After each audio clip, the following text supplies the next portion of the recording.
Hello guys, Pinoy Runner Hooper here. So matagal-tagal tayong hindi nagkita, no. Matagal-tagal din akong hindi nakapag-upload. So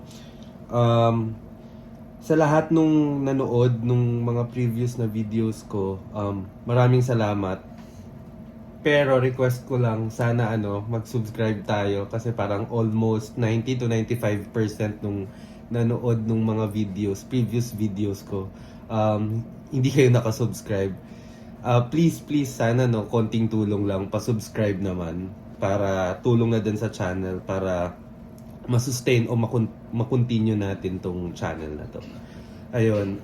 Anyways, so yung i-review natin ngayon is quick review lang. Hindi masyado technical, no. Based lang sa kung ano yung personal experience ko dito sa shoes na to. So hindi masyado technical, hindi naman tayo pro, no. Hindi tayo pro basketball player. Ano lang, personal experience ko lang kung ano yung masasabi ko dito sa shoes na to. Huwag na nating patagalin, no. So ito siya, LeBron 21. So ito size 9. Tapos ito yung box niya. Ayan, kung makikita nyo, 21. May mga butas pa, no. Ganda rin ng box, premium feels ng box. Tapos hindi siya yung ordinary lang na kasi kung mapapansin nyo, ayan, may butas pa. Tapos ayan, kung bubuksan, makikita nyo, may pa dito, hanggang dito talaga yung bukasan niya. Tapos bungad kayo, merong black na cover na parang black and white, parang painting. Tapos ito siya. Tapos meron pang card na nakalagay dito. So kung ano yung paano ginawa or paano nagawa tong shoes na to, kung ano yung mga materials na ginamit, ganun. So yun, ito siya. Pause nyo na lang yung video, no, kung gusto nyong malaman. Yan. Premium feels talaga ng LeBron 21. So, FYI lang, hindi ako pro LeBron, pero ang ganda nung sapatos eh. Yan, LeBron 21. Yan.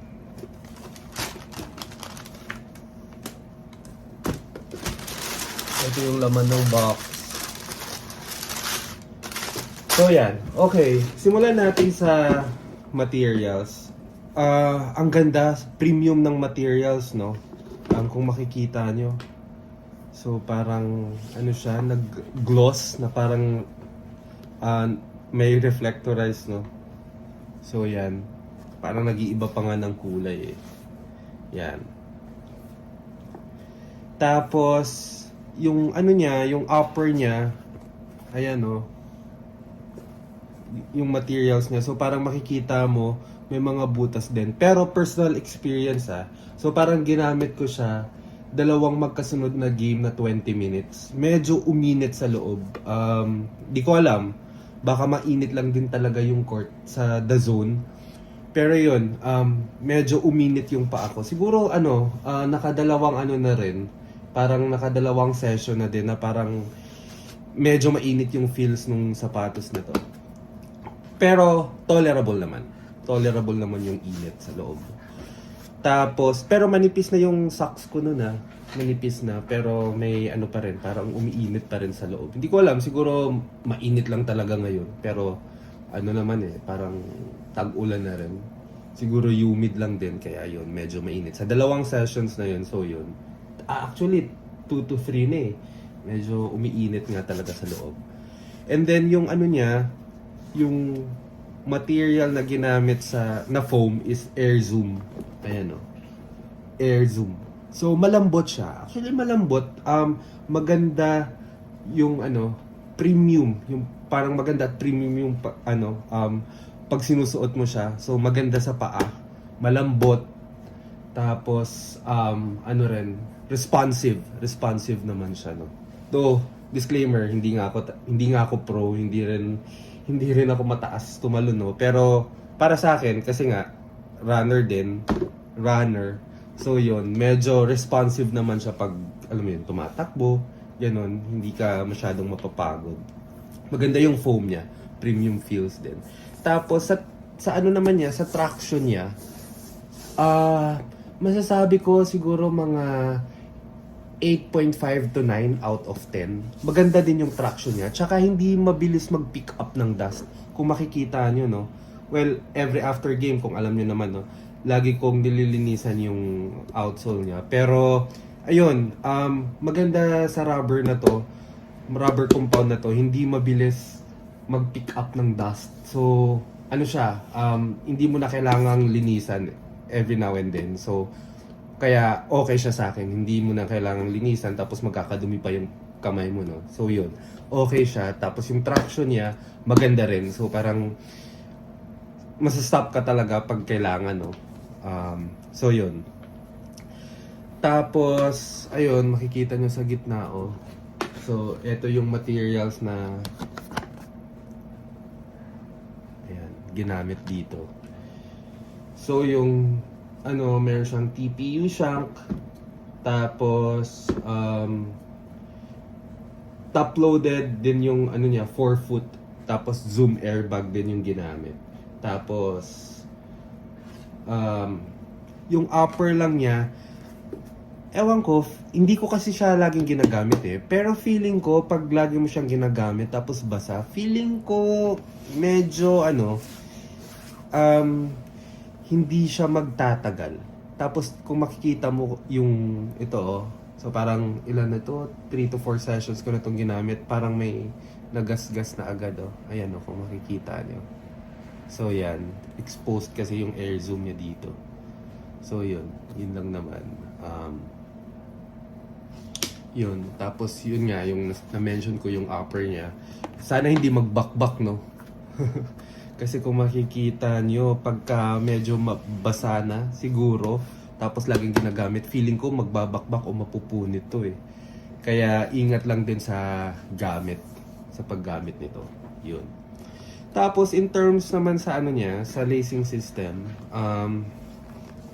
nalalak yung niya. Hindi mo na kailangang igpitan, no? Hindi mo na kailangang igpitan para mag-slide yung wala akong na-feel na na heel slippage dito. So yun, kaya okay din.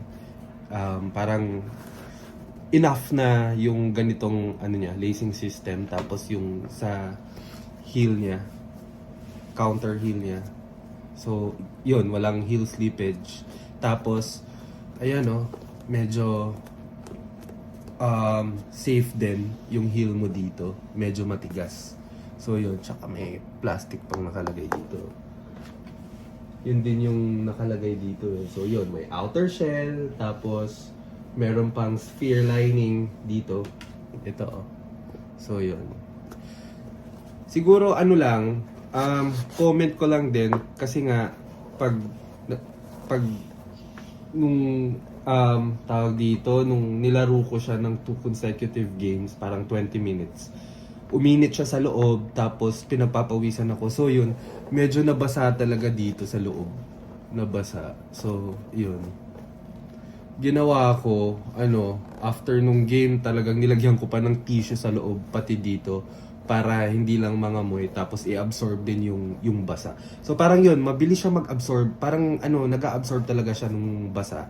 So kaya yun. Kaya feeling ko nga, tingnan nyo, feeling ko mapupunit din to eventually. So parang, ewan ko yung sa reliability niya or durability niya nung materials. Pero, premium feels pa din. So yun, tsaka may plastic pa dito sa lacing system niya. Tsaka kung makikita nyo, yung sa tongue niya may butas-butas din. Actually, ang dami niyang butas Pero ewan ko, personal experience talaga, uminit yung paa ko. Hindi ko alam, siguro sobrang init lang din nun. Pero parang naka 2 to 3 sessions na ako nun Parang uminit talaga. Yun. Pero in total, no, by and large or in general, premium feels maganda siya gamitin. So yun lang. Yung traction, okay. Yung materials, okay. Premium feels din, pero yun, ingat lang, lalo na kung pawisin ka, basahin ka. So yun,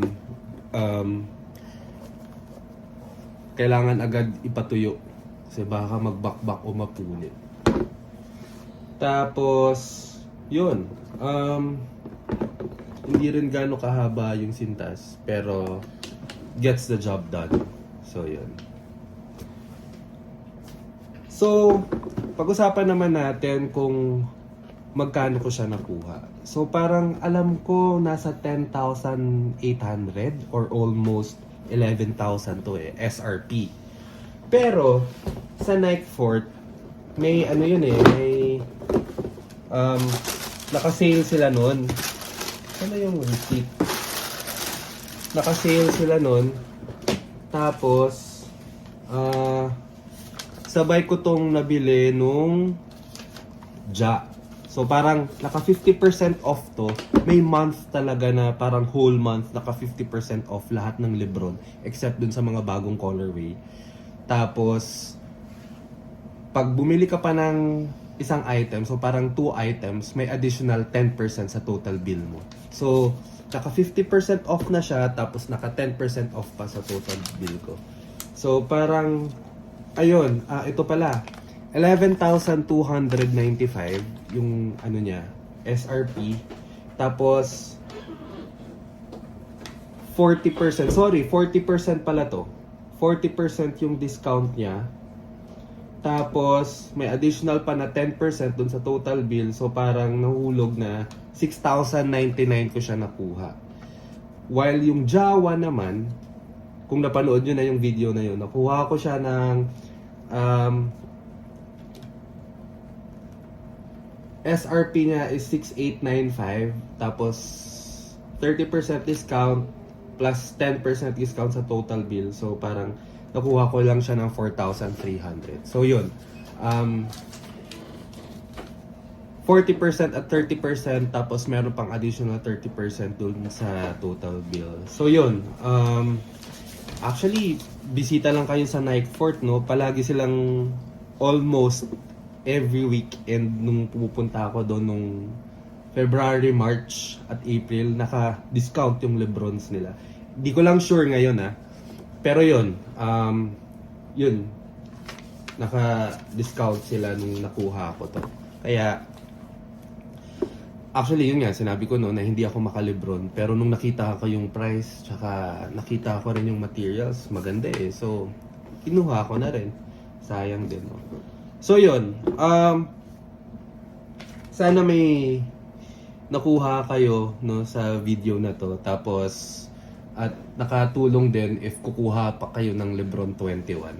Pero kung may bala kayong kumuha tapos naka-discount pa, kunin nyo na kasi maganda yung materials na ginamit, tsaka okay siya sa pang-basketball, premium feels.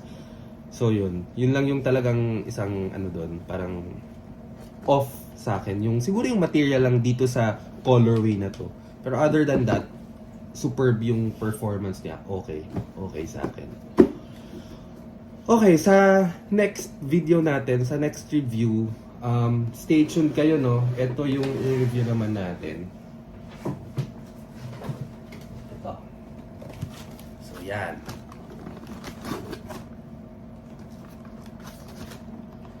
D-Book 1. So yan. Glimpse lang, no? So yan.